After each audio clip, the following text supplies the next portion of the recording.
మన జీవితానికి మొదటి దైవము మన భర్తనే కాబట్టి భర్త యొక్క పాదాలు ప్రతిరోజు కూడా ఏ ఇల్లాలైతే ప్రతిరోజు భర్త పాదాలు ముక్తుందో ఆ ఇంట్లో సుఖ సంతోషం విద్య అన్ని కూడా లక్ష్మీదేవి పడి వస్తాయి కాబట్టి ప్రతిరోజు కూడా భర్త పాదాలు ఈ యొక్క భార్యను ముక్కాలి.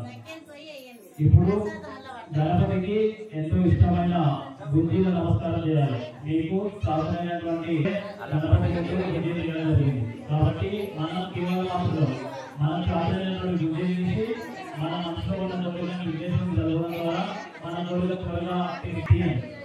ఎవరు సాధారణమైన గుంజీలు అది ఇవ్వాలి. ఓం సుముఖి